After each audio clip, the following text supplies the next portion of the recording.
প্রশ্ন করা হচ্ছে সেই ভারত তো গত কয়েক বছর ধরে কেবল হিন্দুত্ববাদের প্রচার করেছে। ভারতে কয়েক কোটি মুসলমান আছে, অন্য সকল ধর্মের মানুষ আছে।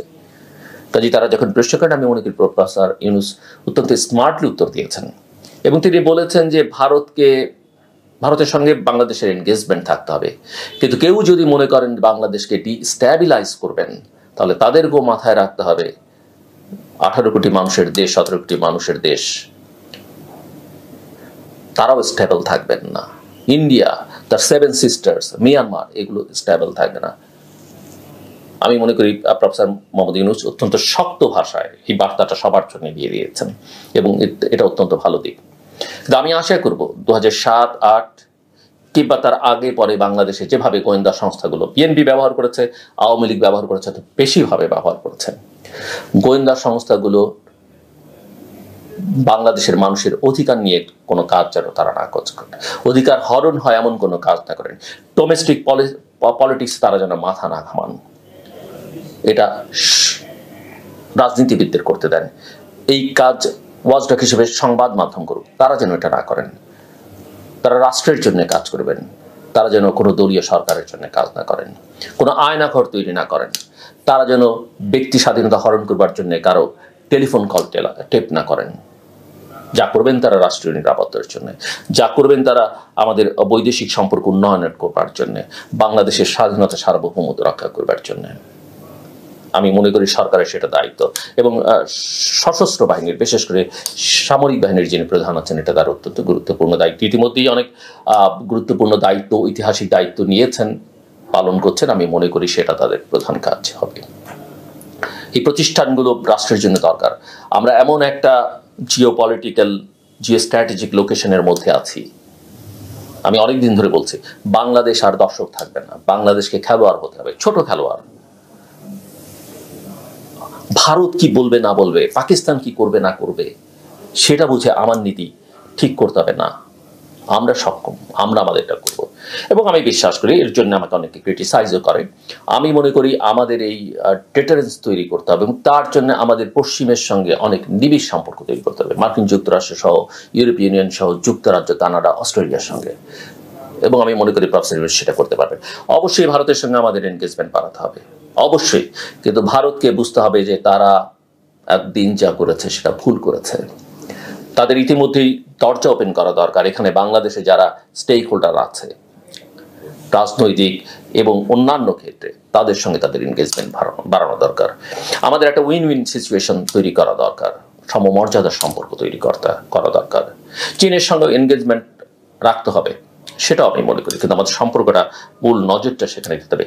বাংলাদেশ কখনো ভারতের জন্য থ্রেট হতে চায় না, সেটা আমরা নিশ্চিত করতে চাই, কিন্তু আমাদের স্বাধীনতা সার্বভৌমত্বের প্রশ্নে, আমাদের গণতন্ত্রের অধিকারের প্রশ্নে ভারত যেন নাক গলায়, সেটা ভারতকে ভালোভাবে বুঝিয়ে দিতে হবে। এটা ভারত বিরোধিতা না, এটা হচ্ছে আমার অধিকারের প্রশ্ন। এটি স্বাধীন দেশের নাগরিক হিসেবে, সরকার হিসেবে আমার অধিকারের প্রশ্ন, সেটা আমাদেরকে নিশ্চিত করে দ্রুততার সঙ্গে আমাদের পুলিশ বাহিনীকে করে তুলতে হবে। আমাদের অভ্যন্তরীণ নিরাপত্তার ইস্যু, মানুষের অধিকার সুরক্ষার জন্য পুলিশ বাহিনীর মাইন্ডসেটে যা তারা গত 15 বছর চর্চা করেছেন, সেখান থেকে তাদের রক্ষা করতে হবে। আমাদের জুডিশিয়ারির পুনর্গঠন করতে হবে, একটা স্বাধীন বিচার বিভাগ আমরা চাই। আমি জানি সব পরিবর্তন একদিনে হবে না, একদিনে করতে গেলে আমরা আসলে কিছুই করতে পারবো না, কিন্তু ধীরে ধীরে ধীরে, এবং এই কাজ করবার সময় আবার কারো ব্যক্তিগত ক্ষোভ, প্রতিহিংসা যেন কেউ চরিতার্থ না করতে পারে, কারো রাজনৈতিক উদ্দেশ্য যেন এখানে বাস্তবায়িত না হয়। আমাদের প্রশাসন পুনর্গঠন করতে হবে, সাংবিধানিক প্রতিষ্ঠানগুলোকে সুরক্ষা করতে হবে, অনেক কাজ বাকি সামনে। এখানে আরো কয়েকটা কথা বলে রাখা দরকার আমি মনে করি, সেটা হচ্ছে যে আমাদের প্রধান রাজনৈতিক দলগুলোর উদ্দেশ্যে আমার ভালো। আমি জানি না আওয়ামী লীগের ভবিষ্যৎ কি, তবে আমি মনে করি যে বহু বছরের জন্য তাদের মানসিকভাবে প্রস্তুত হতে হবে, কারণ আমাদের নেক্সট জেনারেশনের কাছে আওয়ামী লীগ তাদের তথাকথিত মুক্তিযুদ্ধের চেতনার যে বয়ান, কিংবা বঙ্গবন্ধু শেখ মুজিবুর রহমান, এটাকে তারা মুছে দিয়েছেন। একজন ব্যক্তির নামে, একটা পরিবারের সদস্যদের নামে সারা দেশের সব প্রতিষ্ঠান করতে হবে, এটা হয় না। আপনি যদি বিদেশে কোনো দেশে যান, আপনি কোনো দেশে যান, বিদেশে যান, গিয়ে ল্যান্ড করবার পরে এয়ারপোর্ট থেকে বেরিয়ে যদি দেখেন সেই দেশের শাসকের ছবি, প্রচুর পরিমাণের ছবি, আপনাকে বুঝতে হবে যে ওই দেশটা একজন স্বৈর শাসকের কর্তৃত্বাধীন। বাংলাদেশও তাই হয়েছে। এখান থেকে বাংলাদেশকে উদ্ধার করতে পারবো। আমরা ভবিষ্যতে এটা দেখতে চাই না। আমি বিশ্বাস করি যে আমাদের রাজনৈতিক শাসন ব্যবস্থায় যে সংস্কারের কথা বলা হচ্ছে তাতে এই ধরনের কাল তৈরি হবে না। একজন ব্যক্তির আপনি 2 বছর ধরে জন্মদিন পালন করেছেন, এই ব্যক্তিটাকে আপনি ছোট করেছেন। তারপর আমি বলবো যে আমাদের স্বাধীনতা সংগ্রামে বঙ্গবন্ধু শেখ মুজিবুর রহমানের যে অবদান আছে সেটা যেন আমরা স্বীকার করি, সেটা যেন আমরা মাথায় রাখি, সেই সম্মানটা যেন আমরা তাকে দিই। অবশ্যই রাষ্ট্র পরিচালনা করবার সময় তার অনেক দুর্বলতা ছিল, অনেক অন্যায্য কাজও তার সরকার করেছে, সেটাও আমরা বিবেচনা করব। কিন্তু এই সম্মানের নামে এই সম্মান দিতে গিয়ে শেখ হাসিনা যেভাবে তাকে তুলে ধরেছেন, যে কাল প্রতিষ্ঠা করেছেন, সেটা আর বাংলাদেশে হবে না। প্রথম কথা সে। দ্বিতীয় কথা আমি যেটা মনে করি যে আমাদের ছাত্রদের এই মুভমেন্টটা যারা করেছে তারা রাজনৈতিক, তাদের কথা আমাদের শুনতে হবে। এমন কিছু সরকার হবে সেখানেও তাদের এক ধরনের প্রতিনিধিত্ব থাকতে হবে, কিন্তু এটা যেন না হয় যে তারাই সব করবেন। এটা করতে দেয়া ঠিক হবে না আমি মনে করি। আমি তাদের প্রতি শ্রদ্ধা রেখে বলছি, সবকিছুর সময় আছে। এই ছাত্ররা আমাদের দিয়েছে, আমরা তাদের বীর, তারা আমাদের বীর, তারা আমাদের ভবিষ্যৎ। আমরা তাদেরকে সম্মান করতে চাই, স্মরণ রাখতে চাই। যারা ত্যাগ স্বীকার করেছেন, জীবন দিয়েছেন, তাদের প্রত্যেকের পাশে বাংলাদেশ রাষ্ট্রকে দাঁড়াতে হবে, সরকারকে দাঁড়াতে হবে। যারা আহত হয়েছেন তাদের জন্য যা যা করণীয় আমাদের করতে হবে। যে যেভাবে ত্যাগ স্বীকার করেছেন, জেলে গেছেন, তাদের যে কোনো ধরনের সহযোগিতার প্রয়োজন সেটা করতে হবে। এবং এরা আমাদের জাতীয় বীর। কিন্তু রাষ্ট্র পরিচালনা অনেক কঠিন জিনিস, অনেক বড় ব্যাপার, অনেক জটিল ব্যাপার। আমি মনে করি তাদের প্রতিনিধিত্ব একজন থাকলে এনাফ। আমি শুনেছি, জানি না, তারা একটা পার্সেন্টেজ চেয়েছেন। এটা ঠিক নয়, এটা করা ঠিক হবে না। বরং তারা যেটা করতে পারে, তারা একটা কমিটি করতে পারে, একটা বডি করতে পারে, যেটা তাদের বৈষম্য বিরোধী ছাত্র আন্দোলনের 158 জন 59 জন সমন্বয়ক আছে, সেখানে মেয়েদের প্রতিনিধিত্ব থাকতে হবে। কিন্তু 158 জনের সঙ্গে তো সম্ভব হবে না। 7-8-10 জনের একটা বডি করতে পারে, যাদের সঙ্গে তারা তাদের ফোরামগুলোতে আলোচনা করবে এবং তাদের আকাঙ্ক্ষা, তাদের চাওয়াগুলো তারা নতুন যে সরকার হবে তাদের সঙ্গে শেয়ার করবে। সরকার তাদেরকে সময় দিক, আমি চাই পারলে সপ্তাহে একদিন, না হয় 15 দিনে একদিন, তাদের চাওয়া পাওয়া, তারা কোথায় ত্রুটি বিচ্যুতি দেখছে, কোথায় তাদের স্বপ্ন ধ্বংস হয়ে যাচ্ছে, সেগুলো তারা শেয়ার করবে এবং সরকার সেগুলোকে অ্যাকোমোডেট করবার চেষ্টা করবে। আমি মনে করি সেটা হবে উত্তম। দ্বিতীয় কথা, আমি রাস্তায় যেহেতু পুলিশ নেই, ট্রাফিক নেই, আমি দেখছি যে রোদ্রের মধ্যে দাঁড়িয়ে, বৃষ্টির মধ্যে দাঁড়িয়ে এই বাচ্চা ছেলেরা যেটা নিরাপদ সড়ক চাই আন্দোলনের সময় তারা করেছে, ট্রাফিকিং করছে তারা। এটা তাদের কাজ নয়, তারা হেল্প করছে। কিন্তু এই বাচ্চা ছেলেমেয়েরা গত 1 মাসেরও বেশি সময় ধরে অনেক কষ্ট করেছে।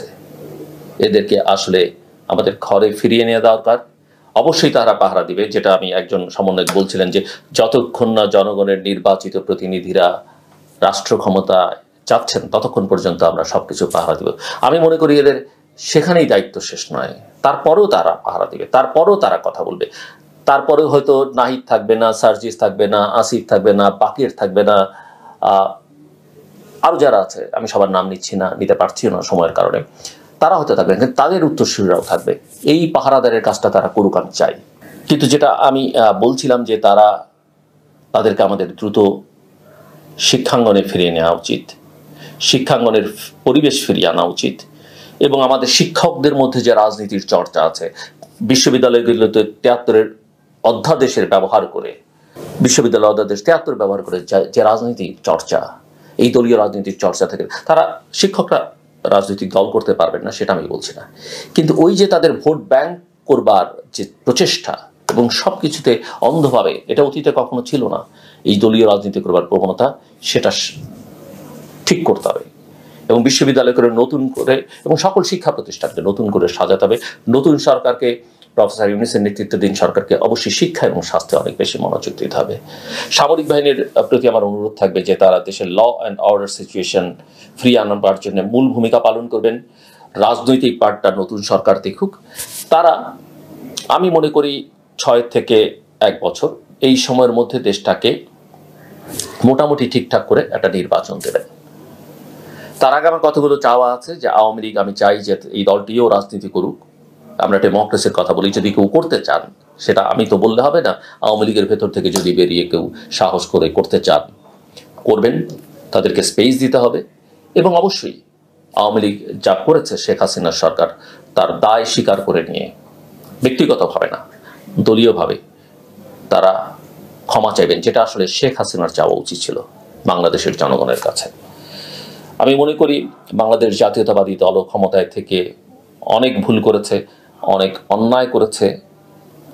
শেখ হাসিনা সরকারের সঙ্গে আমি তুলনা করছি না, কিন্তু তাদেরও ভুল ত্রুটি আছে এবং তার কারণে দেশের ক্ষতি হয়েছে, রাজনীতির ক্ষতি হয়েছে, অনেক মানুষের ক্ষতি হয়েছে। সেটাও যদি তারা স্বীকার করেন যে আমরা, এটা বেগম জিয়া অনেক আগে একবার বলেছিলেন, এক দুইবার হয়তো বলেছেন বিভিন্ন সম্পর্কে, আমাদেরও ভুল ত্রুটি হয়েছে, আমরাও কিছু অন্যায় করেছি, আমরা তার জন্য দুঃখ প্রকাশ করি। আমরা সবাইকে, আজকে যেমন জনসভায় যেটা তারা বলেছেন সবাইকে নিয়ে কাজ করতে চান, আমরা সবাইকে নিয়ে কাজ করতে চাই এবং এটা তারা বলবেন আমি এটা আশা করি। জামায়াত ইসলামী স্বাধীনতা যুদ্ধে তাদের ভূমিকার জন্য অনেকের প্রশ্ন আছে, কিন্তু জামাল একটা রাজনৈতিক দল, স্বীকৃত রাজনৈতিক দল এবং তাদের ব্যান করা হয়েছে। কিন্তু আমরা দেখলাম যে এই পলিটিক্যাল প্রসেসের মধ্যে 5 তারিখের পরে তারা প্রসেসের মধ্যে ঢুকেছেন এবং প্রথম আলোচনায় সেনাপ্রধানের সঙ্গে জামাতকেও ডাকা হয়েছিল। তো আমি মনে করি যে নিষিদ্ধ রাজনৈতিক দল নির্বাহী আদেশে করা হচ্ছে, রাজনৈতিক উদ্দেশ্যে করা হয়েছে সেটা আমরা জানি। জামাতের এই নিষেধাজ্ঞাটা তুলে নেওয়া যেতে পারে আমি মনে করি দ্রুততার সঙ্গে। এবং জামায়াত ইসলামী এখন যারা করেন বা তাদের আরেকটা সংগঠন আছে, আরেকটা জামাত হিসেবে না, জামাত থেকে বেরিয়ে গিয়ে যারা এবি পার্টি করেছেন, তাদের একটা কাজ তারা করতে পারেন। তারা এটা নিয়ে অনেকেরই আক্ষেপ আছে। আমি জানি যে এখন যারা জামাত শিবির করেন 71 তাদের অনেকেই দেখেননি, 71-এর দায় তাদের নয়। যুদ্ধাপরাধী হিসেবে যারা চিহ্নিত হয়েছেন, ন্যায্যভাবে হোক অন্যায্যভাবে হোক, তাদের কারো কারো বিচার হয়েছে, সেই বিচারিক প্রক্রিয়ার মধ্যে কি সমস্যা ছিল সেটা হয়তো আলোচনার দাবি রাখে, কিন্তু শেখ হাসিনা সরকারি সেটা শেষ করে দিয়ে গেছে। কাজে ওই চ্যাপ্টারটাকে ক্লোজ করবার জন্য আমি মনে করি জামাত অফিসিয়ালি বলতে পারে যে 71-এ আমরা যেটা করেছি সেটা দল হিসেবে বা আমাদের পূর্বসূরীরা যেটা করেছিলেন সেটা একটা রাজনৈতিক সিদ্ধান্ত। রাজনৈতিক সিদ্ধান্ত ভুলই হতে পারে, কিন্তু সেই রাজনৈতিক সিদ্ধান্তের সঙ্গেও ওই যে কোলাবরেটর, শেখ হাসিনার কোলাবরেটরদের কথা যেমন বলি, পাকিস্তানিদের যারা কোলাবরেটর হিসেবে ছিলেন, রাজাকার আল বদর আল শামস, তাদেরকে শাস্তির কথা আমি বলছি না। আমি যেটা বলতে চাই যে জামাত যেন বলে যে সেই ভুল সিদ্ধান্তটার জন্য বাংলাদেশের স্বাধীনতা সংগ্রাম কিংবা মুক্তিযুদ্ধ ক্ষতিগ্রস্ত হয়েছে, অনেক মানুষ হয়তো সাফার করেছেন, ত্যাগ স্বীকার করেছেন, জীবন দিয়েছেন। আমাদের পূর্বসূরীদের সেই ভুলের জন্য আমরা দুঃখ প্রকাশ করছি এবং ক্ষমা চাই। এটা যদি তারা বলতে পারেন, ভবিষ্যতে এটা নিয়ে আর প্রশ্ন তুলবার সুযোগ নেই। একদিকে যুদ্ধাপরাধীদের বিচারের মধ্যে যে একটা চ্যাপ্টার ক্লোজ হচ্ছে, ক্ষমার পাঠটা যদি তারা শেষ করতে পারেন এবং ক্ষমা চাইবার মধ্যে ভুল ত্রুটির জন্য আমি মনে করি খারাপ কিছু নেই, অসম্মানের কিছু নেই।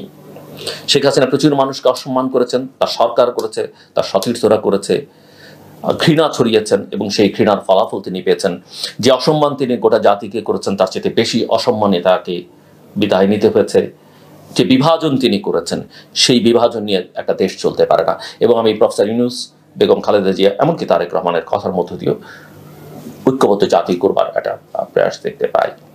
আমি মনে করি যে প্রফেসর ইউনূসের সরকারের উচিত হবে দ্রুত একটা নির্বাচন করা, সংস্কারের যে পুনর্গঠন রাজনৈতিক দরকার বাংলাদেশের জন্য শাসন ব্যবস্থায়, তার জন্য পলিটিক্যাল পার্টিগুলোর মধ্যে ডায়ালগ করা দরকার। কন্টিনিউয়াসলি স্টুডেন্টদেরও সেখানে রাখা যেতে পারে। আমি মনে করি যে সেখানে ফ্যাসিলিটেটর হিসেবে কাউকে রেখে জাতীয় ঐকমত্য প্রতিষ্ঠার একটা জায়গায় নিয়ে এসে সবাই মিলে একটা অঙ্গীকার করে যে নতুন সরকার আসলে এই কাজগুলো করব, এবং যদি না করেন তখন আবার তাদের বিরুদ্ধে সংগ্রাম করবার সুযোগ থাকবে, তাদেরকেও দায়বদ্ধতা, এবং তার নির্বাচনের আগেই সেরকম একটা পাবলিক কমিটমেন্ট আদায় করবার চেষ্টা করা দরকার। অনেক কথা আমি বলে ফেলেছি, আরো অনেক কথা বলবার আছে, কিন্তু যেটা শেষে বলতে চাই যে আমি মনে করি প্রফেসর মোহাম্মদ ইউনূসকে অনেক অসম্মান করেছে, যাকে গোটা পৃথিবী সম্মান দিয়েছে, আমরা তাকে সেই সম্মানটা দিতে পারিনি, মূলত শেখ হাসিনা সরকারের কারণেই। এমনকি শেখ হাসিনাকেও প্রথম একবার প্রফেসর ইউনূস যুক্তরাষ্ট্রে নিয়ে গেছিলেন, তিনিও সম্মান দেওয়ার চেষ্টা করেছেন, কিন্তু বিনিময়ে তিনি অসম্মানই পেয়েছেন। কিন্তু প্রফেসর ইউনূস অনেক বড় মাপের একজন মানুষ, আমরা হয়তো সেটা বুঝিনি। তারও দুর্বলতা থাকতে পারে কোনো কোনো ক্ষেত্রে, প্রত্যেকটা ব্যক্তির দুর্বলতা থাকে, কিন্তু আমরা যেন তিনি যতদিন বেঁচে থাকেন, আমরা তাকে গুরুত্ব না দিলে তিনি কিন্তু পৃথিবীর কোথাও তার থাকার কোথাও তার সম্মানের অভাব নাই, কিন্তু বাংলাদেশের জন্য বাংলাদেশ থেকে তাকে কিছু পেতে হবে না, কিন্তু তিনি বাংলাদেশে ছিলেন, আছেন এবং থাকবেন আমি বিশ্বাস করি। আমাদের এই নির্বাচনী প্রক্রিয়া, গণতান্ত্রিক প্রক্রিয়াকে শক্তিশালী করবার মধ্য দিয়ে তিনি একটা নতুন সরকার প্রতিষ্ঠা করতে নিরপেক্ষভাবে ভূমিকা পালন করবেন তার সরকার। এবং আমি চাইব নতুন সরকারে যারা আসবেন, প্রফেসর ইউনূস যতদিন অ্যাক্টিভ থাকবেন, বেঁচে থাকবেন, তাকে যেন আমরা ব্যবহার করি আমাদের স্বার্থে, বাংলাদেশের স্বার্থে, তরুণদের স্বার্থে, ভবিষ্যতের স্বার্থে। সেটা কিভাবে হতে পারে? আমি মনে করি তার নেতৃত্বে একটা কনসালটেশন বডি করা যেতে পারে, একটা উপদেষ্টা মণ্ডলী নতুন সরকারের জন্য। যারা রাজনীতিবিদ নন, তারা হয়তো নতুন সরকারের যে রাজনীতি তার সঙ্গে থাকবেন না, একমত না, ওই দলের সঙ্গে সম্পর্ক নেই, কিন্তু ওই বডিটার সঙ্গে নতুন সরকার বিভিন্ন বিষয় নিয়ে যেন কনসাল্ট করে একটা উপদেষ্টা পরিষদ থাকতে পারে। তাদের কোনো প্রাতিষ্ঠানিক এবং তাদের বেতন ভাতাও দরকার হবে আমি বিশ্বাস করি। এবং ইন্ডিভিজুয়ালি পার্সোনালি প্রফেসর ইউনূসকে আমি মনে করি বাংলাদেশের রোমিং অ্যাম্বাসাডার করা উচিত। তিনি সারা পৃথিবীতে ঘুরে বেড়ান, তিনি যেখানেই যাবেন তিনি অবশ্যই বাংলাদেশের স্বার্থ দেখবেন আমি বিশ্বাস করি, কিন্তু সরকারও তার থেকে সর্বোচ্চ যতটা আদায় করে দিতে পারে আমি মনে করি সেটা করা উচিত এবং সেই লক্ষ্যে কাজ করা উচিত। এবং সব কথা শেষ কথা যেটা দিয়ে আমি আজকের এই আলোচনা শেষ করতে চাই, নতুন সরকার গঠিত হবে, আমি যেটা বুঝি সেখানে এই তরুণদের পরামর্শ থাকবে, এই আন্দোলনে যারা নেতৃত্ব দিয়েছে বৈষম্য বিরোধী ছাত্র আন্দোলনের, সেখানে তাদের সঙ্গে যারা মাঠে যারা দৃশ্যমান ছিলেন, যুক্ত হয়েছিলেন, তারাও হয়তো তাদেরও একটা ইনফ্লুয়েন্স থাকবে। আমি বিশ্বাস করি যে সশস্ত্র বাহিনীর একটা ভূমিকা থাকবে, তাদেরও হয়তো কিছুটা মতামত হবে। সবচেয়ে বেশি মতামত থাকবে যিনি সরকারের নেতৃত্ব দেখবেন প্রফেসর মোহাম্মদ ইউনূস, এবং অন্যান্য রাজনৈতিক দলগুলোর কাছে একটা গ্রহণযোগ্যতার ব্যাপার থাকবে যারা থাকবেন। কিন্তু মূল কথা, যারা থাকবেন শুধুমাত্র বিশেষ কোনো কারণে, কোথাও তার চেহারা দেখা গেছে, কোথাও বিশেষ তার ভূমিকা দেখা গেছে, সেই কারণ নয়। এই সংকটকালে রাষ্ট্র পরিচালনায় সবচেয়ে দক্ষতার পরিচয় যারা দিতে পারবেন, কেউ হয়তো পররাষ্ট্র নীতির ক্ষেত্রে, কেউ হয়তো অর্থনীতির ক্ষেত্রে, কেউ হয়তো যুব সমাজ বা আমাদের খেলাধুলার ক্ষেত্রে, কেউ হয়তো ব্যবসা বাণিজ্যটাকে, ইকোনমিটাকে ঠিক করবার ক্ষেত্রে, ব্যবসা মানে এইসব নানান জায়গা আছে।